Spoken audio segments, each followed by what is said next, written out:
ఎవరు? గోపి గారు ఉన్నారండి? నేనే, చెప్పండి సార్. నమస్తే సార్, నాది వినుకొండ అండి. చెప్పండి. మన వేరే వాళ్ళు మీతో మాట్లాడుతా ఉన్నారు. ఇవ్వండి సార్. ఇదిగో, మాట్లాడండి. ఈతనా? హలో హలో, నమస్తే అండి. నమస్తే సార్, చెప్పండి. నేను చర్చికి వెళ్తుంటానులే. ఈ అబ్బాయి మా తమ్ముడు అవుతాడు.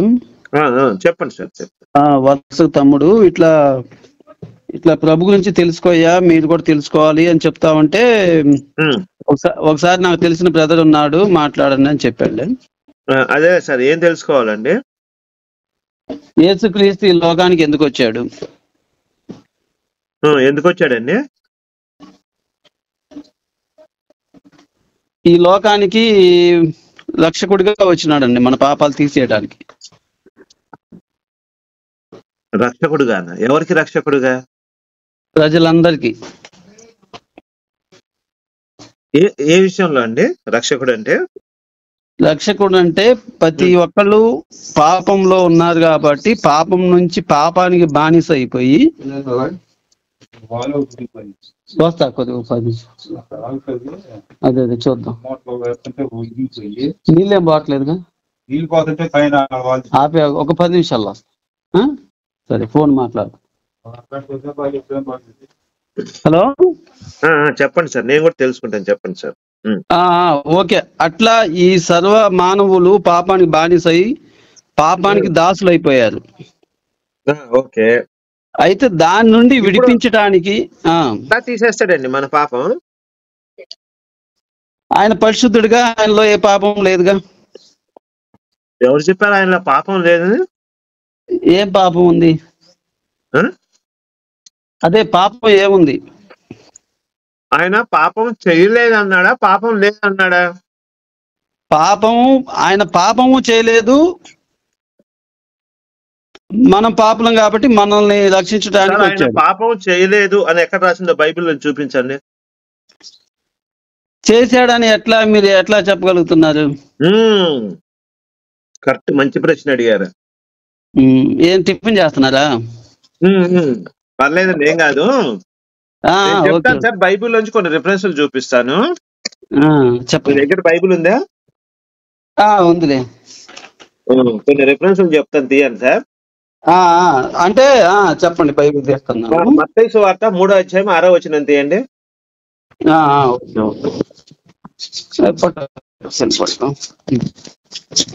మత్తయి సువార్త 3వ అధ్యాయం 6వ వచనం. 6 అండి, 3వ అధ్యాయం 6వ వచనం. అదే 3:6. ఓకే. చదవండి సార్, అసలు ఏముందో. ఓకే, వచ్చాను, దగ్గరకు వచ్చాను. 3:6. తమ పాపములు ఒప్పుకొనుచు యోర్దాను నదిలో అతని చేత బాప్టిజం పొందుచుండిరి. అది 6వ అధ్యాయం 6వ వచనం. అది దాని అర్థం ఏంటి సార్?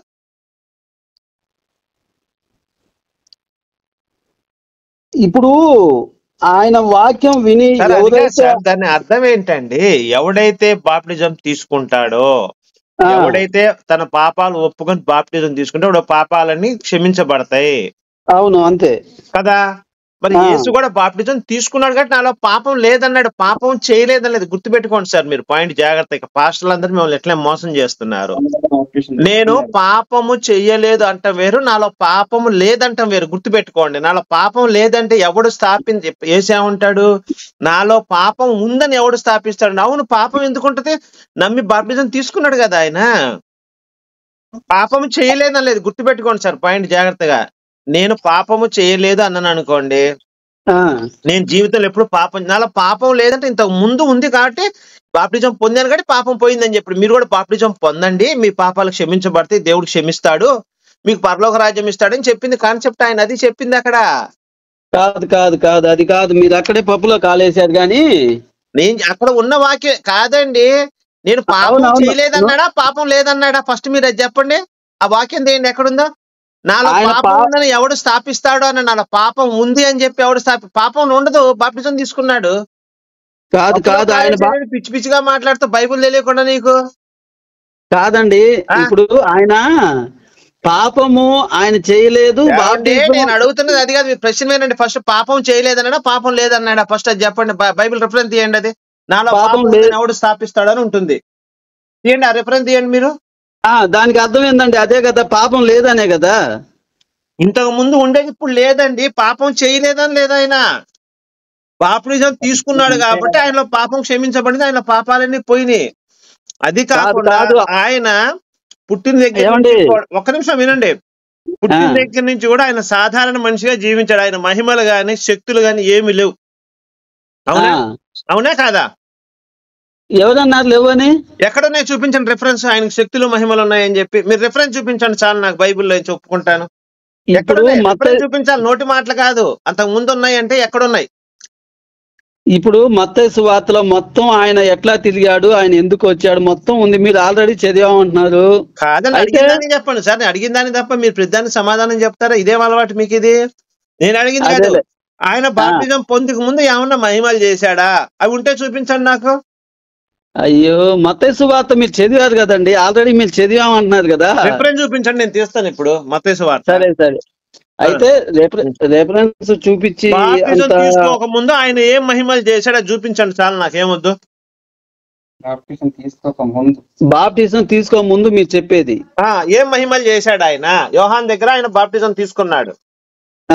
తీసుకోకముందు ఏం మహిమలు చేశాడో చూపించండి చాలు. ఇదిగో పలానాలో కళ్ళు తెప్పించాడు, కాళ్ళు తెప్పించాడు అని చెప్పి చూపించండి. అదే మీరు అనేది. ఇంకోటి సరే, ఇంకేమన్నా డౌట్లు అడగండి. సరే సరే, ఇది మీరు అన్నది కూడా పాయింటే, నేను కాదంటలేదు. ఇప్పుడు ఆయనలో ఏ పాపం లేదని ప్రతి చోట ఉంది. మన ఈ లోకానికి ఒక రక్షకుడు రావాలి, ఒక కన్యక రక్షకులు అనేవాళ్ళు సియోను కొండపైన అనేక రక్షకులు పుట్టుదురనుంది. యేసు ఒక్కడే రక్షకుడు కాదండి. మీకు ఆ రెఫరెన్స్ ఏమన్నా ఉపేధ్యాన్ని ఉంటుంది, తీయండి. 1:21 తీయండి. ఓపధ్యాయులోనా? సియోను కొండ మీద రక్షకులు పుట్టుదురు. రక్షకుడు యేసు ఒక్కడే రక్షకుడు కాదండి, చాలా మంది రక్షకులు ఉన్నారు.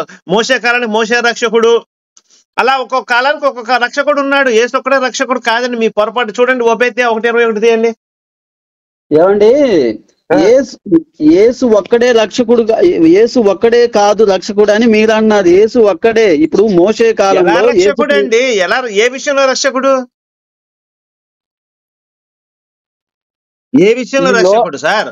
ఇప్పుడు నేను ఎలా బతుకుతున్నానో మీరు అలానే బతుకున్నారు. నాకు ఎలా రోగం వస్తుందో మీకు అలా రోగం వస్తుంది. మీకు అప్పులు ఉన్నాయి, నాకు అప్పులు ఉన్నాయి. మీకు దెబ్బతింటే రక్తం వస్తుంది, నాకు ఏ విషయంలో రక్షకుడు? అదే అదే నువ్వు చెప్పేది నాకు అర్థమైంది. నేను చెప్పేది మీరు శాంతం వింటం లేదండి. ఇప్పుడు దేని విషయంలో రక్షకుడు అంటున్నారు మీరు? ఈ లోకం అంతా పాపంతో పండిపోయింది కాబట్టి, పాపం పండినప్పుడు ఆ కాయ, పండిన కాయ ఎలా రాలిపోయిందో అలా రాలిపోవాలి కాబట్టి, పాపం భారం అయిపోయింది కాబట్టి ఆయన పరిశుద్ధుడుగా. ఏ విషయంలో రక్షకుడు? స్ట్రైట్ గా చెప్పండి సమాధానం. ఏమండి, నేను చెప్తుంది మీరు శాంతం వింటం లేదండి. నేను అడిగింది స్ట్రైట్. ఏ విషయంలో రక్షకుడు? ఇప్పుడు మనకి ఇప్పుడు కన్నం ఉంది సార్, కన్నం వాడుకుంటే ఎయిడ్స్ రాదు, హెల్మెట్ పెట్టుకుంటే తలకు దెబ్బ తగలదు, సీట్ బెల్ట్ పెట్టుకుంటే మనం యాక్సిడెంట్ నుంచి రక్షించబడతాం. సరే సరే, మీరు అనేది ఏ విషయంలో ఆయన నమ్మితే మనకు కలిగే లాభం ఏంటి? అవును, మీరు ఏంటంటే పాపం అంటే ఏంటి, పాపానికి ఎలా వీళ్ళు బాలిస అయిపోయారు అది చెప్పండి. రక్షకుడు ఎలా, మనకి ఏ విషయంలో రక్షకుడు ఆయన? మన పాపాలను విడిపించటానికండి. ఏం పాపం విడిపించడానికి? ఇప్పుడు నేను నలుగురు అమ్మాయిలు రేప్ చేసి చంపానండి. నా పాపం నుంచి ఆయన విడిపిస్తాడు ఆయన నమ్ముకుంటే? విడిపిస్తాడుగా. మరి ఆయన నలుగురు జరిగే న్యాయం ఏంటి? వాళ్ళు నలుగురు హిందువులండి. ఆ యేసు నమ్మలేదు, యేసు దేవుడు కాదన్నారు. మరి ఆ యేసు దేవుడు కాదన్నప్పుడు వాళ్ళ నలుగురు కూడా నరకానికి వెళ్ళిపోతారు, నా చేత రేప్ చేయించుకున్న బడినోళ్ళు. ఎందుకు? హిందువులు కాబట్టి. నేను క్రైస్తవుడుగా, నేను యేసుని నమ్ముకుని క్రైస్తవుడు మారిపోయి మారు మనసు పొందాను కాబట్టి నేను పరలోకం వెళ్ళిపోతాను. ఇదేం న్యాయం ఇది?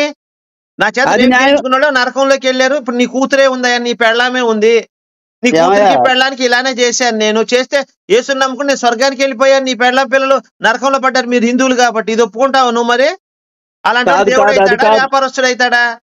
కాదు కాదు, నువ్వు అక్కడ పొరపాటు పడుతున్నావు. జాగ్రత్తగానండి. నేనేం చెప్తున్నా అంటే, మీరు ఏమంటున్నారంటే నేను ఇట్లా నలుగురిని పాడు చేశాను. క్రైస్తవులు పాడు చేసినా, ఎవరు పాడు చేసినా నరక పరలోకం పోరండి. వినండి. పాపులను పిలవచ్చు నీతిమంతులు పిలవరాలేదని స్పష్టంగా ఆయన చెప్పాడు. రోగికే వైద్యుడు అవసరం, వినండి, రోగికే వైద్యుడు అవసరం గానీ ఆరోగ్యం వైద్యుడు అవసరం లేదని. మరి నేను పాపం చేయబట్టే కదా నాకు ఏ సంవత్సరం వచ్చింది. ఇప్పుడు రోగి కంటే పాపులకే రక్షకుడు కానీ రోగం లేని రక్షకుడు. ఇంకా పాపాలను క్షమించేసి అందరు పాపులే కదా. కాదండి, ఎన్ని పాపాలు చేసినా క్షమిస్తున్నాడా లేదా చెప్పండి. ఇప్పుడు 4 రేపులు చేశాను, మరి ఆయన నన్ను క్షమిస్తాడా క్షమించడా? పరలోకం తీసుకెళ్తా బైబిల్ ప్రకారం? ఏమండి తీసుకెళ్ళాడుగా. ఎక్కడ రాసింది అలా అని చూపించండి. ఇప్పుడు నేను బైబిల్ నుంచి నేను చూపిస్తాను. పాపులు పిలవచ్చు నీతిమంతులను పిలవరాలేదు అని నేను వచనం చూపిస్తాను బైబిల్లోంచి. మీరు అలానే చూపించండి, రిఫరెన్స్ చూపించండి. ఏంటండి మీరనే నీతిమంతులు లేరనే కదా ఆయన చెప్తుంది. సవాల్ ఇరుస్తున్నాడు ఆయన. ఏమని? నీతిమంతులు ఎవరు? అదే బైబిల్లో లోతు నీతిమంతుడు అని చెప్పండి. దాంట్లో చెప్పిందండి బైబిల్ 1 పేతురు 1వ అధ్యాయంలో లోతు నీతిమంతుడు అని చెప్పింది. భూమి మీద నీతిమంతుడు లేనప్పుడు లోతు నీతిమంతుడు ఎలా రాసింది బైబిల్? ఇప్పుడు అది పాత నిబంధన. వినండి, అసలు కాదండి. భూమి మీద అంటే ఏంటండి? భూమి మీద నీతిమంతుడు లేడని రాస్తే మరి లోతు నీతిమంతుడు ఎందుకు బైబిల్ రాసింది? భూమి అంటే ఏంటది? లోతు భూమి మీద, లోతు నీతిమంతుడు భూమి మీద లేడా లోతు అనేవాడు? యేసుక్రీస్తు రాక సంగతి మీరు చెప్తున్నారు, ఓకేనా? ఏమండి, ఆయన ఏమన్నాడు? భూమి మీద ఎవడు నీతిమంతుడు లేడు అన్నాడు. ఈ రోజు కూడా మనం అదే మాట వాడుతున్నాం. నీతిమంతుడు లేడు, నువ్వు నేను కూడా నీతిమంతులం కాదనే పదం నీకు నాకు వచ్చింది. ఆయన చెప్పింది భూత భవిష్యత్తు వర్తమానాలకు సంబంధించిన పదం వాడాడు ఆయన. అవును, కాలానికే వాడుంటే ఇప్పుడు మనకు ఆ వాక్యం వర్తించదు కదా. ఇప్పుడు ఆ భూమి మీద ఎవడు నీతిమంతుడు లేడు అనే పదం ఇప్పుడు మనకు వర్తించదు. మరి ఆయన మాట్లాడేది భూత భవిష్యత్తు వర్తమానాల కాలం గురించి కాబట్టి లోతు నీతిమంతుడు అని పేతురు రాసింది, 1వ పేతురులో రాసి ఉంది. మరి దీనికి ఏం చెప్తారు? ఇప్పుడు బైబిల్ తెలియదు అంటారా? బైబిల్ చదవలేదా? పాత నిబంధన ఏంటి ఏసయ్యా? ఏమండి మీరు వినండి సార్, నేనేమంటున్నానంటే లోతు నీతిమంతుడే. లోతు చేయలేదు అది. లోతుకి అది ఆ మందు పోయించి అప్పట్లో ద్రాక్ష రసం అంటారు, ఇవాళ మందుని. సార్ ఇప్పుడు సరే సార్, మీరు చెప్పింది మంచి పాయింట్ లేవనెత్తారు. మీరు వినండి ఒక నిమిషం. లోతు నీతిమంతుడైతే కడుపులు వేసుకుని వాళ్ళిద్దరి ముందు తిరుగుతా ఉంటే ఏమే లంజమండలారు ఎవడే నీ కడుపు చేసిన లోతు ఎందుకు చంపలేదండి వాళ్ళిద్దరిని? నీతిమంతుడైతే ఏమండి మనం చంపేవాళ్ళు. యెహోవా దేవుడు నీతిమంతుడైతే సుధమ గుమర నగరాలు ఎందుకు తగలబెట్టాడు? పూర్తిగా వ్యభిచారం పెరిగిందనే కదా. మరి లోతు తన కూతురుతో చేసింది వ్యభిచారం కాదా? తన కూతురు చేసి వ్యభిచారం కాదా అది? మరి సుధమ గుమర నగరాలు ఎందుకు తగలబెట్టాడు? వ్యభిచారం పెరిగిపోయిందనే కదా. అందరూ ఒకరు సెక్స్ చేసుకుంటున్నారనే కదా. ఏమండి ఈయన మంచివాడు కాబట్టి కూతురు ఎందుకు చంపలేదంటున్నా. సరే వీళ్ళు ఈయన తప్పు చేయలేదండి, కూతురుతో వాళ్ళు ఎందుకు చంపలేదు యెహోవా? మరి వ్యభిచారం జరిగిందని సుధమ గుమర చిన్నపిల్లల్ని ముసలాళ్ళని కడుపుతో ఉన్న వాళ్ళు అందరినీ చంపిన యెహోవా దేవుడు శాడిస్ట్ దేవుడు. చిన్నపిల్లలు 1వ సంవత్సరం పిల్లలు 2వ సంవత్సరం వాళ్ళకేం తెలుస్తుందండి పాప పుణ్యాలు? వాళ్ళని ఎందుకు చంపాడు మరి యెహోవా? గంధకం కురిపించి. మరి క్లియర్ కనపడుతుంది కదా. వాళ్ళిద్దరు కడుపు చేయించుకొని కడుపు వేసుకొని వాళ్ళ తండ్రి ముందు తిరుగుతా ఉంటే అది ఎంత దరిద్రం అండి? అది యెహోవా కనిపించలేదా అండి? అది కనిపించింది. వాళ్ళు కూతుర్లు కడుపు వేసుకొని తిరుగుతున్నారు బాబు. నా ప్రశ్న నీకు అర్థమైందా? మరి యెహోవా ఏం చేశాడు? నేను ప్రశ్న యెహోవా ఏం చేశాడు దీనికి చెప్పండి ఫస్ట్ సమాధానం. సరే సార్, ఇప్పుడు అయ్యా మరి లోతు నీతిమంతుడే, ఓకే నేను ఒప్పుకున్నాను. లోతు చేయలేదు ఆ పని, వాళ్ళు అలా చేసుకున్నారు. అడుగుతున్నా నేను. ఆయన్ని బట్టి సంపరు ఎందుకు? అదేం ఇక్కడ సుధమ గుమరాలను చిన్నపిల్లల్ని గర్భిణీ విను చిన్నపిల్లల్ని గర్భిణీగా ఉన్న 70 ఏళ్ళ ముసలోళ్ళని 90 ఏళ్ళ ముసలోళ్ళని చిన్న చిన్న పాకాడే పిల్లల్ని కడుపుతో ఉన్న గర్భిణీ స్త్రీలని చంపిన దేవుడు అంత క్రూరమైన వాడు. మరి లోతు కూతుర్లే అంత ఘోరంగా వ్యభిచారం చేసి తంటే ఆ మమోనీలుగా మోయాబీలుగా అభివృద్ధి చెందితే మోషకి చెప్తాడు వాళ్ళకి స్వస్థత స్థలం ఇచ్చేసి వాళ్ళ జోలి పోవద్దని చెప్తాడు. అదేంటది కాదు. ఇక్కడ మీరు మీ మాట నేను వింటున్నాను, నేను చెప్పిందాక మీరు వినాలి కదా. ఒక్క నిమిషం, అది నేను స్ట్రైట్ సమాధానం కావాలి, డొంక తిరుగుడు వద్దు. యెహోవా దేవుడు ఎందుకు చంపలేదు దీనికి స్ట్రైట్ సమాధానం చెప్పండి. నీకు చెప్పేసి సరిపోద్ది. సరే పోనీ ఇదంతా కాదండి, ఫైనల్ గా ఒక ప్రశ్న అడుగుతున్నాను మిమ్మల్ని. లోతు కూతుళ్ళు తప్పు చేశారని బైబిల్ నుంచి మీరు రిఫరెన్స్ చూపించండి. అది మీరు తప్పు అంటున్నారా రైట్ అంటున్నారా? తప్పని అన్నారు ఇంతకు ముందు, లోతు కూతుళ్ళు తప్పు చేశారండి తప్పే అన్నారు. తప్పే ఏమండి లోతు బైబిల్లో ఆ పదం చూపించండి. లోతు కూతుళ్ళు తప్పు చేశారనే పదం మీరు బైబిల్లో చూపిస్తే ఇప్పుడు దాకా నేను మాట్లాడిన తప్పు అని చెప్పి నేను ఫోన్ పెట్టేసి ఓడిపోయాను ఒప్పుకుంటా. లోతు కూతుళ్ళు తప్పు చేశాడు దేవుడు ఎక్కడ చెప్పాడు? ఇప్పుడు వాళ్ళే అలా వ్యభిచారం చేయించుకున్నారు ఆయన చేత. అడిగింది అది కాదండి, నేను అడిగింది అది కాదండి. లోతు కూతుళ్ళు తప్పు చేశాడు దేవుడు ఎక్కడ చెప్పాడు? చెప్పలేదుగా. అది వాళ్ళు అలా చేశారు, వ్యభిచారమే కదా. అది తప్పు ఎట్లా అయితే నీ దృష్టిలో తప్పండి, దేవుడి దృష్టిలో తప్పు కాదు అది. బైబిల్ సమర్థించింది, కూతురుతో సెక్స్ చేయడం బైబిల్ సమర్థించింది. నువ్వెవడు కాదంటానికి నీకే సంబంధం అసలు? దేవుడే అక్కడ చెప్పలా తప్పు అని చెప్పి, నువ్వెట్లా చెప్తావు తప్పు అని చెప్పి? బైబిల్ నువ్వు వ్యతిరేకిస్తున్నావు ఇక్కడ. లేదండి, తప్పు ఎవరు చేసినా ఎక్కడ రాసిందండి? బైబిల్లో రాయినప్పుడు నువ్వు ఎలా చెప్తావు తప్పు అని? నీకేం అధికారం ఉంది? ఇప్పుడు అది తప్పే కదా, ఎవరు చేసినా తప్పే కాబట్టి. బైబిల్ చెప్పాలని తప్పు అంటే బైబిల్ డిసైడ్ చేయాలి. మీరెవరు డిసైడ్ చేయడానికి? మీరు ఇండియాలో పుట్టారు కాబట్టి, మీ కూతుళ్ళు మీ కొడుకులు ఉన్నారు కాబట్టి మీరు ఇమేడు మాట్లాడుతున్నారు. ఆ ఫారెన్ లో ఈ కల్చర్ ఉంటుంది, కొడుకు నేర్చుకోవచ్చు, కూతురు నేర్చుకోవచ్చు, అందరు నేర్చుకోవచ్చు అక్కడ. అది కల్చర్ వాళ్ళకి. అది దేవుడి దృష్టిలో తప్పు కాదు. ఎందుకంటే ఫారినర్స్ అందరూ కూడా ఇదే పద్ధతి. వాళ్ళు కడ్రాయిలు బ్రాలు వేసుకొని ఎందుకు తిరుగుతావు? సిగ్గు సేర ఉండదు. నువ్వు భారతదేశంలో పుట్టావు కాబట్టి మీ భార్య మీ పిల్లల పతివ్రతలు నువ్వు చెప్పుకొని తిరుగుతావు. ఈ రోజు చక్కగా చీర కట్టుకొని నీ కూతురు వచ్చి నాన్న అని పిలవటం, మీ కొడుకు వచ్చి అన్న అని. ఈ సాంప్రదాయాలు ఎక్కడి నుంచి వచ్చినాయి? మన భారతదేశం నుంచి వచ్చినాయి ఈ సాంప్రదాయాలన్నీ. అందుకని నీకు అది తప్పు అనిపిస్తుంది, నువ్వు యాక్సెప్ట్ చేయలేకపోతున్నావు. ఫారెన్ లో కొడుకుతో తల్లి చేయటం కానీ తండ్రితో కూతురు చేయటం కానీ తప్పు కాదు అక్కడ. అది వాళ్ళ సాంప్రదాయం. అది ఇలాంటి నీచమైన బైబిల్ తీసుకొచ్చి ఇండియాలో పంచుతూ ఎట్లా అసలు మీకు ఎట్లా మనసు రాబుద్ధి అవుతుంది? అమ్మని, అక్కని, చెల్లెల్ని, కూతుర్ని, పిన్నమ్మని, పెద్దమ్మని అందరినీ దెంగినట్టు బైబిల్లో ఉంది. ఒక్కళ్ళకు కూడా శిక్ష పడలేదు. అబ్షలోం గాడు సొంత వినండి, అబ్షలోం అనేవాడు సొంత పినతల్ని 10 మందిని పడుకోబెట్టి ఒకరి తర్వాత ఒకరిని సెక్స్ చేస్తూ ఇజ్రాయెల్ ప్రజలందరినీ పిలిచి, ఒరే నేను దావీదు భార్యలకు సెక్స్ చేస్తున్నాను రా, మా పినతల్లులు రా, బట్టలిప్పి పడుకోబెట్టి సెక్స్ చేస్తున్నాను, మీ అందరూ చూడండి అన్నాడు. అదేంటది మరి దరిద్రం? నెక్స్ట్ అమ్నోన్ వచ్చేసి సొంత చెల్లెల్ని రేప్ చేస్తాడు అమ్నోను. వాడికి ఏం శిక్ష లేదు. అవును, రాజా. యూదా అనేవాడు 70-60 ఏళ్ల వయసులో 3 వచ్చి కోడలు ముసుకేసుకొని నుంచుంటే దాని మొహం కనపడినా దాంతో సెక్స్ చేశాడు. ఏంటో దరిద్రం, మొహం చూడకుండా సెక్స్ చేయటం అంటే ఎంత కామంతో కొట్టుకుంటున్నాడు యూదా అనేవాడు. అసలు 3 రావటం ఏంది 70 ఏళ్ల వయసులో వాడికి? అవునా ఏమండి, 70 ఏళ్ళు అంటే నేను చెప్పేదండి ఇవాళ వ్యభిచారం చేయటం యెహోవా దృష్టిలో తప్ప రైటా? తప్పే. మరి తప్పైనప్పుడు యూదా తన కోడలతో సెక్స్ చేసినప్పుడు అంటే వాడు అంతకు ముందు చాలా వ్యభిచారాలు చేసేది కాబట్టి అక్కడ నిలబడింది వచ్చి. నా మామ రోజు ఇక్కడికి వచ్చి చాలా మంది స్త్రీతో రమ్మింప చేస్తున్నాడు కాబట్టి నేను ఇక్కడ ముసుగేసుకొని నిలబడితే నాతో కూడా రద్దు చేస్తాడని చెప్పి ఆమె వచ్చి నిలబడింది. అందుకే ఆయన కరెక్ట్ గా ఆమె దగ్గరికి వెళ్ళి బస్సు మొహం చూడకుండా సెక్స్ చేయడం ఏంటండి దరిద్రం? ఎంత కామంలో ఉన్నాడు, బొక్కుంటే చాలు అనే ఉద్దేశంతో సెక్స్ చేసాడు అక్కడ ఆయన. నాకు ఏదో ఒక బొక్క చాలు, ఈ కామం నాకు తీరిపోతే చాలు అనుకునే విధంగా సెక్స్ చేసాడు అక్కడ. మొహం చూడకుండా సెక్స్ చేయడం ఏంటండి? చేశాడు, అవన్నీ జరిగినాయి. ఎట్లా అవుతాడు? యూదా గోత్రానికి ఎట్లా ఆయన మెయిన్ నాయకుడు అవుతాడు? అదే వంశంలో నుంచి మన యేసయ్య వచ్చాడు. అదే వంశంలో నుంచి రాహాబు, బెస్తిబా, తామర, రూతు ఈ 4 కూడా లంజల వంశం నుంచి చేసి వచ్చాడు. ఏంటి దరిద్రం? ఏంటి మనకు భారతదేశానికి అవసరమా? ఏమండి ఇవన్నీ జరిగినాయి రాశాడు కానీ తప్పేనండి. ఎక్కడుంది తప్పని? ఎక్కడుంది? యూదా తామర చెప్పిన ఓనాను వాళ్ళ వదినతో సెక్స్ చేసేటప్పుడు వీర్యము లోపలేదు, పూగులో వీర్యం లేదని చెప్పి బయట వేసేటప్పుడు యెహోవా దేవుడు చంపేస్తాడు. అది ఉంది తెలుసా మీకు? అదేంటి మరి వదిన్ని కడుపు చేయటం ఏంది? అది దేవుడు చంపేయటం ఏంది? చేయలేదని అసలు నువ్వు ఒప్పుకుంటావా? ముందు దేవుడు అంటే సర్వజ్ఞాని, 1,00,000 సంవత్సరాల ముందు ఎంత జ్ఞానం ఉందో ఈ రోజు కూడా అదే జ్ఞానం ఉంటుంది ఆయనకి. అలాంటి ఆయన ఏం చేయాలా? అయ్యా మీ వదిన నువ్వు పెళ్లి చేసుకో, చక్కగా సంసారం చేయి, పిల్లల్ని కానీ అని చెప్పాలా? పోయి నువ్వు ఆ మీద ఎక్కువ నువ్వు వీర్యం లోపలే లేదు కాబట్టి నువ్వు నిన్ను చంపేస్తా అంటే అది దేవుడు ఎట్లా అవుతాడు అసలు? ఇప్పుడు ఎట్లా? ఇప్పుడు ఇది అర్థం కాలేదు, ఒకసారి చెప్పండి. ఇప్పుడు వదినతో చేసింది ఎవరు? ఆయన రిఫరెన్స్ తీయండి ఒకసారి. మీరు బైబిల్ ఉందా మీ దగ్గర? ఉంది. తీయండి, ఆదికాండం తీయండి. ఓకే, ఆదికాండం ఏదండి అది? ఆదికాండమేనా?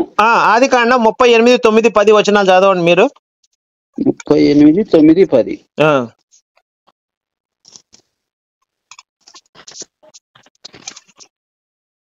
38, 9, 10 అంతేనా? అవునండి, అంతే. ఓనాను తన సంతానము తనది కానేరదు ఎరిగి ఆమెతో పోయినప్పుడు తన అన్నకు సంతానం కలుగజేయకుండానట్లు తన తేజస్సును నేలను విడిచెను. అంటే వీర్యం అది. అయితే అతడు చేసినది యెహోవా దృష్టికి చెడ్డది గనుక, ఏనండి చెడ్డదే కదండి అది. ఏ చెడ్డది?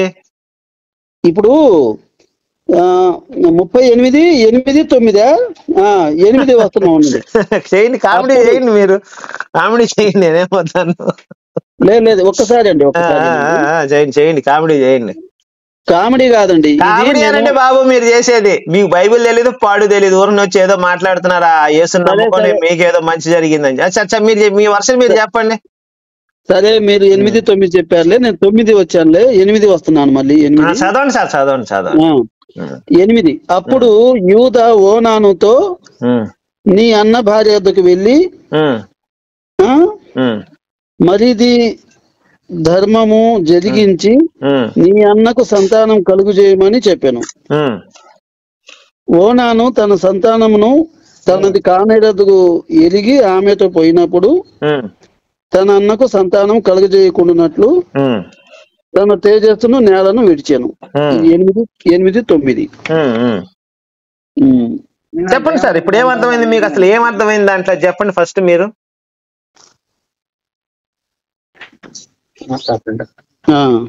చెప్పండి సార్, మీకు ఏమర్థమైంది అక్కడ? అసలు ఏంటి అసలు ఏంటి అది కాన్సెప్ట్ ఏంటి? అసలు ఏంటి అదంతా ఏంటి? అసలు యూదా ఎవరు, ఓనాన్ ఎవరు, తామర ఎవరు, వీళ్ళంతా ఎవరు అసలు? ఎవరు సార్ వీళ్ళంతా? యూదాకి ఎంతమంది పిల్లలు? ఈయనెవరు? ఈ అమ్మాయి ఎవరు? అసలు లోపల ఇటు ఏంది? యెహోవా దేవుడు చంపడం ఏంటి? ఇదంతా ఏంటి కాన్సెప్ట్ ఏంటి? మీకు ఏమైనా అర్థమైందా? ఏమండి, ఉన్నారా? ఉన్నా. మీకు తెలుసా అసలు దీని గురించి? తెలుసా? తెలియకపోతే నేను చెప్పమంటే చెప్తాను. నేను మీకు తెలియదంటే, మీకు అన్ని తెలియాలని రూల్ ఏం లేదు, నేను చెప్పమంటే చెప్తాను. ఇప్పుడు అది తప్పు కాబట్టే కదండి అతను చెప్పేసింది. అతను అదే అందుకే మీకు బైబిల్ తెలియదని నవ్వు వచ్చింది నాకు మీరు ఆ మాట అనగానే. సరే నేను ఒక నిమిషం అండి, నేను చెప్తా ఏనండి సార్. మీకు బైబిల్ పూర్తిగా తెలియదు, మీరేదో బియ్యం బస్తాకో లేకపోతే ఏదో మీ ఇంట్లో మంచి జరిగిందనే మతం మారారు. మీకు బైబిల్ తెలియదు, ఏదో సువార్త బేసై సువార్త చెప్పమన్నాడని చెప్పి పాస్టర్లు అందరు చెప్పమన్నారు, మీరు రోడ్ల మీద తిరుగుతున్నారు పని పాట లేకుండా. ఖచ్చితంగా అదే చెప్తున్నా. అక్కడ సందర్భం ఏంటంటే, యూదా అని ఒక అతను ఉంటాడండి, అతను 3 కొడుకులు ఉంటారు. వినండి సార్, 3 కొడుకులు ఉంటారు. ఏరు, ఓనాన్ అనే అతను ఇంకో చిన్న పిల్లోడు ఉంటాడు. అయితే ఏరుని యెహోవా దేవుడు చంపేస్తాడు. ఎందుకు చంపేస్తాడో బైబిల్ ఎక్కడ రీజన్ ఉండదు. రెండోది వచ్చేసి ఓనాన్ ఉంటాడు. ఓనాన్ చెప్తాడు అనమాట, అరే మన మరిది ధర్మం ఉంటుందిరా, మన ఆచారము. ఇప్పుడు మరిది లేకపోతే మామ చేయొచ్చు, మామ లేకపోతే ఊరు పెద్ద చేయొచ్చు, ఊరు పెద్ద లేకపోతే ఊళ్ళో చుట్టాలు ఉంటే వాళ్ళ చుట్టాలు చేయొచ్చు. ఇలా ఆడదాన్ని ఎంతమంది అయినా వాడుకోవచ్చు. ఒకళ్ళు లేకపోతే ఒకళ్ళు, ఒకళ్ళు లేకపోతే ఒకళ్ళు, ఒకళ్ళు లేకపోతే ఒకళ్ళు. ఆ ఊర్లో ఇప్పుడు చుట్టాలు ఉన్న చుట్టాలు వచ్చి ఈ అమ్మాయి కడుపు చేయొచ్చు. అలాంటి ఆచారం ఉంది యూదుల్లో.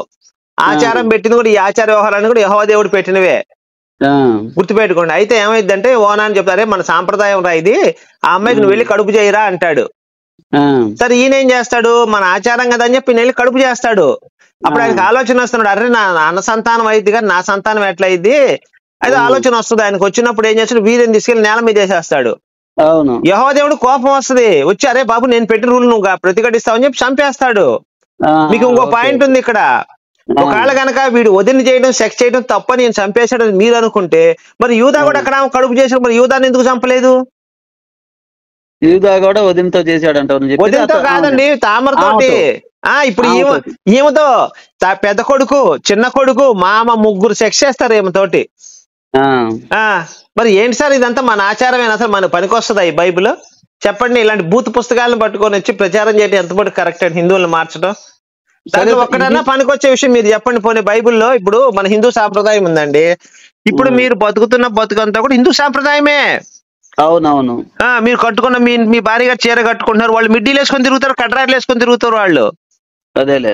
ఇప్పుడు మన సాంప్రదాయం, నాన్న మీ కూతురు మీ దగ్గర ప్రేమకు వచ్చి మిమ్మల్ని వాటేసుకుంటది, కానీ ఫారెన్ అలా వాటేసుకుంటే సెక్స్ చేసుకుంటారు అక్కడ. మరి ఇంత దరిద్రం బైబిల్ అలా జ్ఞానం ప్రపంచంలో ఎవరికి జ్ఞానం లేదండి, ఒక భారతీయులకు తప్ప. కుటుంబ వ్యవస్థ బలంగా ఉందంటే మన భారతీయ రామాయణాలు, పురాణాలు, వేదాలు చదవబట్టే మన కుటుంబ వ్యవస్థ బలంగా ఉంది. మనం ఇప్పుడు మన పిల్లలు ఉన్నారండి, కడ్రాయి వేసుకొని మన ముందర తిరుగుతారా? తిరగదుగా. ఎందుకని? ఆ కల్చర్ ఎందుకని? కల్చరే కాదు. ఎక్కడి నుంచి వచ్చింది మన కల్చరు? అక్కడ నుంచి ఫారెన్ కల్చరేగా ఇది ఇట్లా వేసుకోవటం. అప్పుడు అక్కడ కూతురు తండ్రి ముందర కడ్రాయిరు బ్రా వేసుకొని తిరుగుద్దండి. ఇప్పుడు మన వాళ్ళు దానికి ఏమంటారంటే కొంతమంది హిందువులే, నేను చెప్పేది అక్కడ వాతావరణాన్ని బట్టి ఒక్కొక్క తప్పండి సార్. అమెరికా అంతా కూడా చాలా చల్లగా ఉంటదండి వాతావరణం. రష్యాలో చల్లగా ఉంటదండి. ఓన్లీ అరబ్ కంట్రీస్ లో మాత్రమే చాలా వేడిగా ఉంటది. గుర్తుపెట్టుకోండి సార్, ఈ పాయింట్ మీకు చెప్పించాలి, ఎవరో పొరపాటు చేశారు. అరబ్ కంట్రీస్ అంటే అవి ఎడారిలో ఉంటాయి కాబట్టి ఎక్కువ అక్కడ వేడి ఉంటది. కానీ అమెరికాలో చూడండి మీరు, అమెరికాలో స్నో పడతా ఉంటది, ఎప్పుడు మంచు పడతా ఉంటది. కొన్ని ప్రదేశాల్లో అక్కడ 30 degrees కంటే ఎక్కువ ఎండ రాదు. వాళ్ళు అందుకే బట్టలు రోడ్డు మీద కూర్చుంటారు వేడి కోసం. మరి మీకు చెప్పింది రాంగ్ ఇన్ఫర్మేషన్ ఇచ్చారు ఎవరో వాళ్ళు. కొన్ని ప్రదేశాలు కొంచెం హాట్ గా కూడా ఉంటుంది బాగా. మన ఇండియాలో ఎలా టెంపరేచర్, అక్కడ కూడా కొన్ని ప్రదేశాలు హాట్ గా ఉంటుంది. కాకపోతే ఏంటంటే వాళ్ళకి తెలియదు అనమాట. బట్టలు ఇప్పుకొని మనం తిరగాలి, బట్టలు ఇప్పుకొని ఉండాలి, అవి కట్టుకోవాలి అని వాళ్ళకి కల్చర్ తెలియదు అసలు. వాళ్ళు కడ్రాయి వేసుకుంటే ముడ్డు కూడా మొత్తం కనిపిస్తా ఉంటది వెనక. వాళ్ళకి ఆ కల్చర్ తెలియదండి, ఎవరు చెప్పలేదు. బైబిల్ ఎక్కడా కూడా నువ్వు బట్టలు నీట్గా కట్టుకోవాలి, శుభ్రంగా ఉండాలి, ఇది తప్పు, నీ భార్య నువ్వు ప్రేమించాలి అని రాశారు. ఒకసారి ఒక విషయం చెప్తున్నా, చెడు పనులు అన్ని కూడా ఉదాహరణతో చేసి చూపించారు బైబిల్లో. చెడు పనులు, మంచి పనులు అన్ని కూడా ఊరినే రాసేసారు అట్లా. మన మన మన వేదాలు పురాణాలు వీటిల్లో మాత్రం మంచి పనులన్నీ చేసి చూపించాడు. ఇప్పుడు ఒక పరాయి వాడి భార్యని ఎత్తికెళ్తే నువ్వు చేస్తావురా అని చెప్పి రామాయణం చెప్పింది. భారతం ఏం చెప్పింది? ఒక స్త్రీని నువ్వు అవమానిస్తే నువ్వు నీ సపోర్ట్ గా 100 మంది మంచులలో 100 మంది మంచులు కూడా చచ్చిపోతారా అని చెప్పింది. ఇలాంటి కల్చర్ అండి మన భారతదేశంలో ఉన్న కల్చర్ అంత గొప్పది ఇక్కడ. ఇప్పుడు మనకి సార్ ఆయుర్వేద శాస్త్రం ఉంది, ప్రపంచంలో ఎక్కడ లేదండి ఆయుర్వేద శాస్త్రం. తెలుసా మీకు? యోగా యోగా ప్రపంచంలో ఎక్కడా లేదండి. యోగా మన భారతదేశాన్ని అది. ఇలాంటి మొత్తం 64 కళ్ళు ఉన్నాయి మనకి. కరాటే గాని, కుంఫు గాని, మల్ల యుద్ధం గాని, ఆయుర్వేదం గాని, కామశాస్త్రం కూడా ఉంది. భార్యాభర్తలు ఎలా సుఖపడాలి అని కామశాస్త్రం కూడా ఉంది మనకి. 64 కళలో కామశాస్త్రం కూడా ఒకటి. ఇంత గొప్ప జ్ఞానం కలిగిన భారతదేశాన్ని పట్టుకుని ఈ పుస్తకం తీసుకొచ్చి ఇది గొప్పదని ఎలా చెప్తారండి? ఒక జ్ఞానం అనేది ఎప్పుడు ఒక పుస్తకంలో ఉండదు సార్, మీరు గుర్తుపెట్టుకోండి. జ్ఞానం అంటే అనేక రకాల పుస్తకాలు ఇమిడి ఉంటుంది. ఎలాగంటే నేను చెప్తాను, ఇప్పుడు మనం 6th class 7th class 8th class 9th 10th class తీసుకుంటే మొత్తం 6 సబ్జెక్టులు ఉంటాయి ఒక్కొక్క దాంట్లో. ఎందుకంటే ఒకే జ్ఞానం ఒకే పుస్తకంలో ఎవడు ఇమిడ్చలేడు, అది హైలీ ఇంపాసిబుల్. దాంట్లో జ్ఞానం ఉందంటే వాడు పిచ్చోడి కింద లెక్కే నా దృష్టిలో. ఇప్పుడు మేమనే జ్ఞానం ఏంటంటే ఒకటయ్యా, ఇప్పుడు మేము చెప్పే జ్ఞానం ఏంటంటే ఇందాక ఏదో చెప్దాం అనుకున్నా మర్చిపోయా అది టాపిక్. ఇప్పుడు జ్ఞానము అంటే జరిగింది, జరుగుతున్నది, జరగబోయేది చెప్పినోడు జ్ఞానం. అది జ్ఞానములు అంటే ఏంటండి? జరగబోయేది, జరిగింది, జరుగుతున్నది, జరగబోయేది చెప్పేదే జ్ఞానం. ఎవరు చెప్పారండి అట్లా? జరగబోయేది, జరిగింది, జరగబోతుంది ఎవరు చెప్పారు? ప్రభుయేగా చెప్తుంది. ఇప్పుడు ఏమండి, ప్రభువుకి ఒకళ్ళు వచ్చి అడుగుతారా ఎంత దినం ఎప్పుడు వస్తుందయ్యా అంటారు. అంటే నాకు తెలియదయ్యా, నా తండ్రికి తప్ప ఎవడికి తెలియదు అంటాడు. మరి ఆయన జ్ఞానం ఎట్లయితారు? First point. రెండో పాయింట్, అయ్యా జబదయి కుమారులు తల్లి వచ్చి అడుగుతున్నాయా నా కొడుకుని కుడి పార్శ్వం మీద, నా కొడుకుని ఎడం పార్శ్వం మీద కూర్చోబెట్టుకోయా అంటుంది. అది నా వశములో లేదు అంటాడు. మరి ఆయన జ్ఞానం ఎట్లా అవుతాడు? పవర్ఫుల్ గాడ్ ఎలా అవుతాడు? అంత్య దినాలే తెలియనప్పుడు ఆయన పవర్ఫుల్ గాడ్ ఎలా అవుతాడండి? రక్షకుడు ఎలా అవుతాడు? పవర్ఫుల్ గాడ్ అంటే అన్ని తెలిసినాడు పవర్ఫుల్ గాడ్. మీరు చెప్పారు అన్ని తెలుసు అన్నారు ఆయనకి, మరి ఆయనకి ఈ విషయం తెలియలేదుగా. ఎందుకు తెలియదు? ఎక్కడ అంత్యదినం ఎప్పుడు వస్తుంది? నాకు తెలియదు, నా తండ్రికి తప్ప అంటాడు. చూడండి ఆ వచనం ఉంటుంది. అంత్యదినం అంటే ఏంటి? ఈ ఫైనల్ అన్నమాట. ఈ భూమి అంతా అంతం అయిపోయారు ఎప్పుడు అంత్యదినం అంటే అంతమేలే. మరి ఆయనకి తెలియదు అంటాడు. మీరు చెక్ చేసుకోండి కావాలంటే బైబిల్ తీసి. బైబిల్లో ఇంకో మాట కూడా ఉంటదండి. యేసు అంటాడు, దేవుడు రాజ్యం అడుగు వచ్చునే ద్రాక్షరసం ముట్టను, ఇదే నా ప్రతిజ్ఞ అంటాడు. తెలుసా మీకు? ఆయన ఇంతకుముందు భయంకరంగా తాగేవాడు. మరి ద్రాక్షరసం ముట్టను అంటే అది మరి వైన్ కానప్పుడు, బ్రాందీ కానప్పుడు ఎందుకు ముట్టనని ప్రతిజ్ఞ చేశాడు ఆయన. ఎట్లా ఇప్పుడు ద్రాక్షరసం తాగానన్నాడు ఆయన. ఒక్క నిమిషం అండి సార్, మీ అందరికి కూడా నేను బైబిల్ నేర్పించాల్సి వస్తుందండి. ఒక వచనం చూపిస్తాను, తీయండి బైబిల్లో నుంచి. మీరు ఉందా? చెప్పండి, ఏంది అది చెప్పండి. ఉండండి సార్, నేను బైబిల్ తీస్తున్నాను. అన్ని గుర్తుండవు కదా రిఫరెన్స్ లో. అవునవును, పర్వాలేదు. లూకాసు వార్త 22 అధ్యాయం 18 తీయండి. 22:18.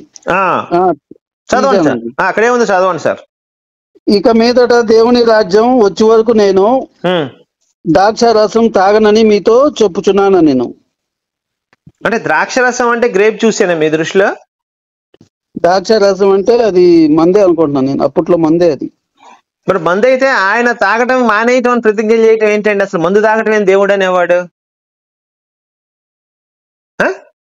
చెప్పండి సార్, ఇది ఎంత మడుకు న్యాయం? ఇది ఆయనే మందు తాగుతుంటే ఇక్కడ మేము యేసుని నమ్ముకొని మందు మానేసామని చెప్పి ఆయన దేవుని రాజ్యం నుంచి నేను మందు తాగనంటున్నాడు. కింద వైన్ అని క్లియర్ గా ఉంటుంది ఇంగ్లీష్ లో. వైన్ అంటే మందు. ఇప్పుడు లోతు తన ఇద్దరు కూతురుతో సెక్స్ చేశాడు, ద్రాక్ష రసం తాగి సెక్స్ చేశాడు. నేను అదేగా చెప్తున్నా, మందే అప్పట్లో ద్రాక్ష రసమే మందు. మరి ఆయన మందులు అదేగా కలిపేది.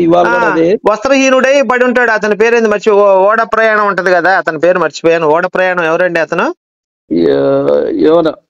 యోధా కాదండి, ఓడ ప్రయాణం చేసింది యోనా కాదండి, ఓడ ప్రయాణం చేసింది.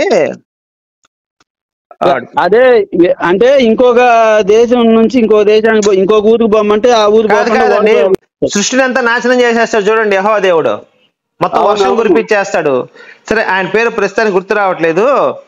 అయితే ఇక్కడ మందు నోహావు పడవ ప్రయాణం. అవునండి, నోహావు వస్త్రహీనుడి ద్రాక్షరసం తాగి వస్త్రహీనుడై పడి ఉంటాడు.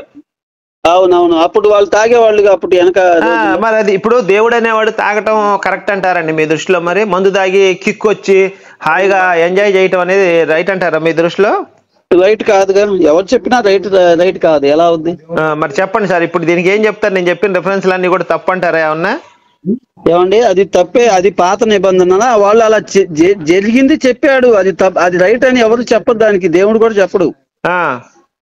ఇక్కడ చూడండి, లూకాసు వార్త 7:34 మనిషి కుమారుడు తినుచు త్రాగుచూ వచ్చును గనక మీరు ఇదిగో తిండిపోతూ మద్యపాన సంక్రమణ పాపంలో స్నేహితులు అనుచున్నారు. ఓకేనా?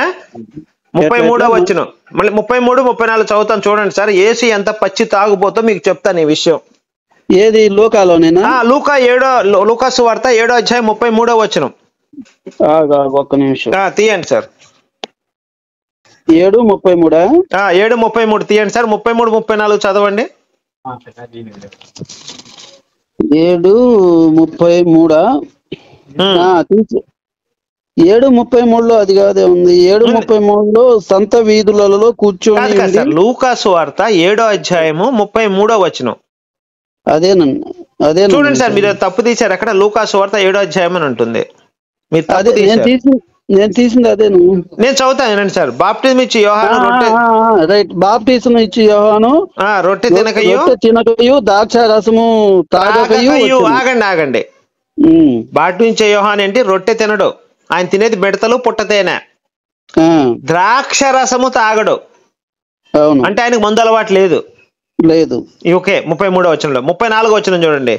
మనిషి కుమారుడు తినుచు త్రాగుచూ వచ్చును గనక. ఇక్కడ ఇంగ్లీష్ లో the son of man is came eating and drinking and he's అని ఉంటుంది అనమాట. ఇతను తినటం తాగటం అంటే ద్రాక్ష రసం తాగుతున్నాడు. అవును.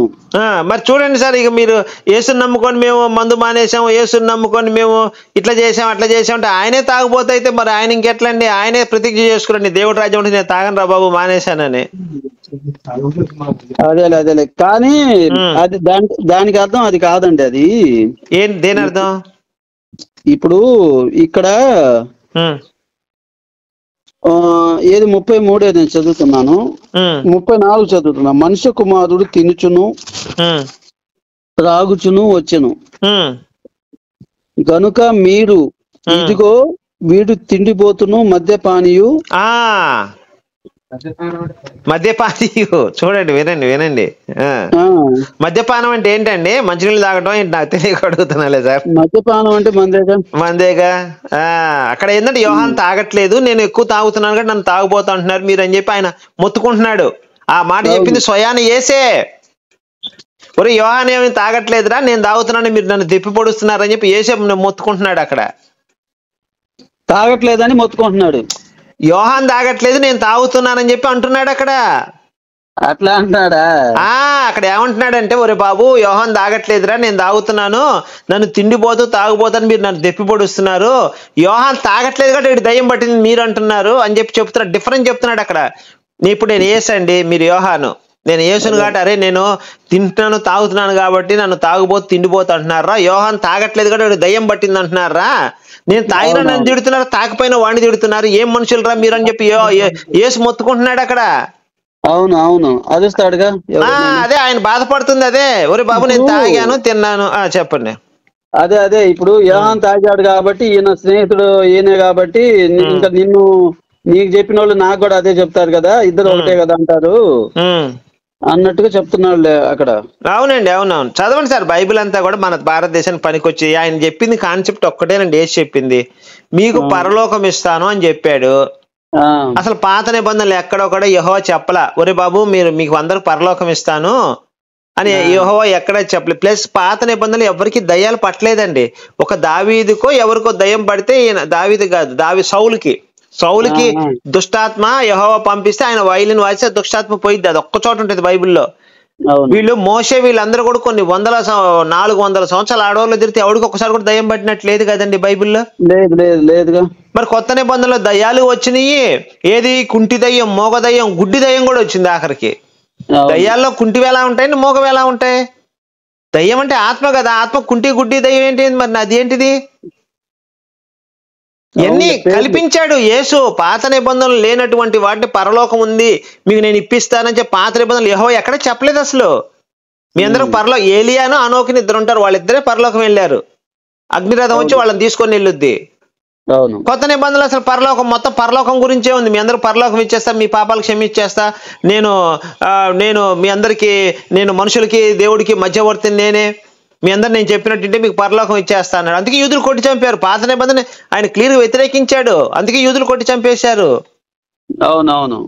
మరి పాత నిబంధనలో కనుక స్వర్గము ఎవరైనా వెళ్ళారండి పాత నిబంధనలో స్వర్గానికి? ఇద్దరే కదా వెళ్ళింది పాత నిబంధనలోన. ఈయన కాలేబను కాదండి, కాదు. ఏలియా అని ప్రవక్త ఉంటాడు, అతని మీద అగ్నిరథం వచ్చి అతను తీసుకొని వెళ్ళిపోయింది. ఏలియా అతని శిష్యుడేమో ఎలీషాలే. ఇలా ఇద్దరు మాత్రమే పరలోకం వెళ్ళారు. ఇక మిగతా వాళ్ళు ఎవరు కూడా అబ్రహం గాని వీళ్ళెవ్వరు కూడా పరలోకం వెళ్ళలేదు. మరి కొత్త నిబంధనలకు వచ్చిన పరలోకం ఎలా వచ్చింది? దయ్యాలు ఎక్కడి నుంచి వచ్చినాయి కొత్త నిబంధనలో? ఇవన్నీ మూఢాచారాలు ప్రవేశపెట్టాడు కాబట్టి ఆయన కొట్టి చంపేశారు. సరే అండి, అట్లయితే మరి ఒకసారి మీరు కూడా చెక్ చేసుకోండి సార్. ఓకే పర్వాలేదు. మీ డౌట్స్ అన్ని చాలా ప్రశ్నలు మీరు అడిగారు. అదేలే మీరు చెప్పినవి చాలా బాగున్నాయి. నేనేమంటున్నానంటే ఏదేమైనా టోటల్ గా దేవుడు ఇచ్చే ఇప్పుడు మనకి సెల్ ఫోన్ నెట్వర్క్ లాగా వినండి, ఈ ఒక్క మాట వినండి, ఇంకా పెట్టేద్దాం. ఎందుకంటే చాలా ఈసారి మళ్ళీ డిబేట్ పెడదాం మనం. ఇప్పుడు ఈ నెట్వర్క్ ఎలా దేవుడు ఇచ్చే జ్ఞానం ఇస్తేనే ఇవన్నీ మనం ప్రతిదీ నమ్మి. సార్ జ్ఞానం అంటే ఒక్క నిమిషం అండి, మీరు తప్పు మాట్లాడు. యేసు మనకేం జ్ఞానం ఇవ్వలేదు సార్. మనిషి భూమి మీద పుట్టినప్పుడు ఎలా బతకాలి ఎలా ఉండాలి అని చెప్పింది రామాయణం చెప్పింది. తండ్రి మాట జవదాటకూడదు, భార్య భర్తకి ఎన్ని కష్టాలు వచ్చినా నువ్వు అతనితోనే ఉండాలి, అన్నను నువ్వు ఎదిరించకూడదు, అన్న మాట నువ్వు జవదాటకూడదు, రాజ్యాల కోసం కొట్టుకొని చావకండి అని రామాయణం చెప్పిందండి. బైబిల్ అలాంటి వచనాలు ఉంటే చూపించండి నాకు. పోనీ దావీదుని అబ్షలోం అనేవాడు దావీదుని వస్తే పారిపోతాడు అడవుల్లోకి. తెలుసా సంగతి మీకు? అబ్షలోం వచ్చి దండయాత్ర చేస్తాడు దావీదు మీద. దావీదు భయపడి 4 ఆడవాళ్ళని తీసుకొని అడవుల్లోకి పారిపోతాడు. మరి దీని నుంచి మనమే నేర్చుకోవాలండి. దావీదు బెత్షెబా మీద కన్నేస్తే వాళ్ళకి పుట్టిన పిల్లల్ని చంపేస్తాడు యెహోవా దేవుడు. వీళ్ళిద్దరు కులుకుతుంటారు మళ్ళీ బాగానే. వాళ్ళకి మళ్ళీ సోల్మన్ పిల్లలు అబ్షలోం అమ్నోను తామర పుడతారు. వీళ్ళ 4 గురించే బైబిల్లో రాసి ఉంది. మిగతా ఆయన చాలా మంది పిల్లలు ఉన్నారు, మెయిన్ వీళ్ళ గురించే రాసి ఉంది. అసలు ఏమి నేర్చుకోవాలి సార్ బైబిల్ నుంచి మీరు చెప్పండి. ఇదిగో ఈ కథలో ఈ మంచి నేర్చుకోవాలని చెప్పండి. రూత్ ఎవరు?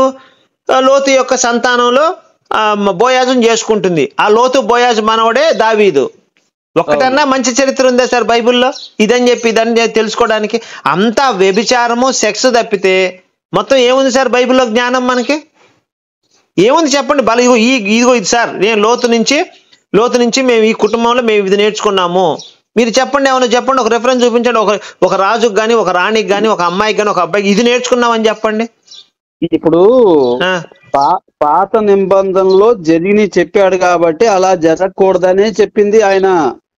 ఇప్పుడు జరిగి చూపించాడు, అంతేగాని అది ఎందుకుంది ఇది ఎందుకుంది. శిక్ష వేయాలి సార్, జరిగింది చూపించడం కాదండి. దేవుడు అంటే ఏంటి? శిక్షలు వేయాలి. అరే బాబు ఇదిగో నువ్వు ఈ తప్పు చేస్తే నీకు శిక్ష ఉంది, అది జరిగింది సార్. ఇప్పుడు నేను చెప్తున్నాను వినండి సార్, రామాయణం ఉంది సార్, మీరు గుర్తుపెట్టుకోండి. రామాయణంలో సీతమ్మ తల్లిని ఎత్తి నువ్వు ఆడవాళ్ళని నువ్వు ఎత్తికెళ్తే వాళ్ళు ముట్టుకున్న చచ్చిపోతావు అని చెప్పి వాళ్ళని ఎత్తికెళ్ళిన పరాయి స్త్రీ నువ్వు చూస్తే చంపేస్తావు అని ఉంది సార్. ఇప్పుడు రామాయణంలో రావణాసుడు సీతమ్మ తల్లిని ఎత్తుకుపోయాడు, రాముడు ఏం పట్టించుకోలేదు, అవునా? మరి ఇప్పుడు ఏం చేయాలి? దీనికి ఇది మంచి ఏమి నేర్చుకుంటాం? చెడు నుంచి మంచి నేర్చుకోవాలి సార్. ఇప్పుడు రావణాసుడు ఎత్తికెళ్ళాడు కాబట్టి రాముడు వెళ్ళి చంపాడు, అంటే చెడులోంచి కూడా మనం ఇక్కడ మంచి నేర్చుకున్నాం. Okay okay. ఇప్పుడు అది అప్పట్లో రాజులు, ఇప్పుడు మన రాజు ఎవరు ఐడియా ఉందా? ఎవరండి మనకి రాజు? మన ప్రస్తుతానికి మనకి ఒకప్పుడు రాజు తెలీదండి. ఇప్పుడు రావణాసుడే మన రాజు అంటున్నారు, వాస్తవేనా? ఆయన లంకది మనందరికి రాజు కాదు సార్, ఆయన ఒక దేశానికి రాజు అంతే. రావణాసుడు కూడా చాలా మంచివాడండి. అంటే పరాయి స్త్రీని, ఇప్పుడు ఆయన కొన్ని వేల మంది ఆడవాళ్ళని రేప్ చేశాడండి, ఒకళ్ళిద్దరిని కాదు, కొన్ని వేల మంది ఆడవాళ్ళని రేప్ చేశాడు. చేసినప్పుడు మరి ఆడవాళ్ళని రేప్ చేయడం మంచిదంటే మరి మీరు దాన్ని యాక్సెప్ట్ చేసినట్టయితే రేపు పొద్దున్న మీ ఇంట్లో ఆడవాళ్ళకి ఏదైనా జరిగినా మంచిది కాదుగా. మంచిది ఇప్పుడు మంచిదని ఎవరు చెప్పరండి. నేనేమంటున్నాను, ఒక నిమిషం సార్ నన్ను చెప్పనేయండి. ఒక తప్పు చేసేవాడిని మనం మంచోడు అన్నామంటే ఆ తప్పుని మన ఇంట్లో మనకు సమర్థించుకున్నట్టు. ఇప్పుడు రేపులు చేసేవాడిని కనుక, ఒక నిమిషం అండి, రేప్ చేసేవాడిని మనం సమర్థిస్తే మన ఇంట్లో రేపు పొద్దున మన కూతురుకో మన పెళ్ళానికో మన తల్లికో రేప్ జరిగినా మనం మెదకుండా కూర్చోవాల్సి వస్తుంది. మరి రావణాసుడు మంచోడని మీరు ఒప్పుకుంటే ఖచ్చితంగా మీరు కూడా అలాంటివి యాక్సెప్ట్ చేయాల్సి వస్తుంది. మనం కేసులు పెట్టకూడదు, పోలీస్ స్టేషన్కి వెళ్ళకూడదు. రంభ అని ఇప్పుడు నలకుబేరుడు అని ఒక అతను ఉంటాడండి, నలకుబేరుడు భార్యని చెరుస్తాడు, ఈయన పోయి రేప్ చేస్తాడు. అప్పుడు రంభ ఆమె పేరు. రంభ అంటే ఆ రంభ వేరండి, మళ్ళీ ఆ నర్తకి రంభ వేరు, ఈ రంభ వేరు. నలకుబేరుడు భార్యని రేప్ చేస్తే అప్పుడు నలకుబేరుడు శాపం పెడతాడు. ఒక స్త్రీని గనక నువ్వు గనక ఇష్టం లేకుండా ముట్టుకుంటే నువ్వు తల పగిలి చచ్చిపోతావని శాపం పెడతాడు. అందుకే సీత అమ్మవారి మీద ఆయన పట్టుకుంటాడు గానీ ఆమెను బలవంతం చేయడానికి ట్రై చేయడు, ఎందుకంటే చచ్చిపోతాడు, శాపం ఉంది ఆయనకి. చాలా మంది ఏమంటారంటే పట్టుకోవటం అంటే చాలా మంది ఏమనుకుంటారంటే టచ్ చేయటం అంటారు. టచ్ చేయటం కాదండి, రేప్ చేయటం అక్కడ మీనింగ్ అది. చాలా మంది సన్నాసులు తెలియక ఇదే మాట అంటారు, పట్టుకుంటే మరి రావణాసుడు ఎందుకు బతికాడని. రావణాసుడు పట్టుకోవచ్చు, పట్టుకోలేదు అక్కడ. సీతమ్మ తల్లిని పట్టుకున్నాడండి. ఆమె ఎట్లా చెప్తాను వినండి సార్, చెప్తాను వినండి. ఆమె మహాపతివ్రత కాబట్టి రావణాసురుడు యొక్క రూపాన్ని చూడగానే ఆమె స్పృహ తప్పి పడిపోతుంది. పట్టుకున్నట్టు ఎక్కడా లేదే? ఉందండి, ఉంది. ఆమె కాలు చెయ్యి పట్టుకొని ఎత్తి రథంలోకి ఇసిరేస్తాడు ఆయన. రామాయణంలో క్లియర్గా ఉంది సార్, సంపూర్ణ రామాయణంలో క్లియర్గా ఉంది. ఆమె పతివ్రత కాబట్టి ఆమె స్పృహలో లేనప్పుడు ఆయన పట్టుకున్నాడు. అయితే నేను ఏంటంటే కథలు చెప్తుంటారు కదా మన. లేదు సార్, నేను చెప్పింది ప్యూర్ రామాయణం నుంచి, మీకు ఎటువంటి డౌట్ పోతాడు ఆయన. లేదు సినిమా అండి, సినిమాలో అట్లా చూపించాడు అంతే, తప్పది. సీతమ్మవారిని పట్టుకొని ఆయన ఇలా రథంలోకి ఇసిరేస్తాడు, ఒక ఇదే బియ్య బస్తాన్ని ఇసిరేస్తాడు. ఆమె స్పృహ తప్పి పడిపోద్ది ఆ రావణాసుడి యొక్క రూపాన్ని చూసి. అదే భయపడి చూసి మూర్చపోతే అప్పుడు ఆమెను పట్టుకొని రథంలోకి వేసుకొని తీసుకెళ్లిపోతాడు. ఇదండి జరిగిన వాస్తవం.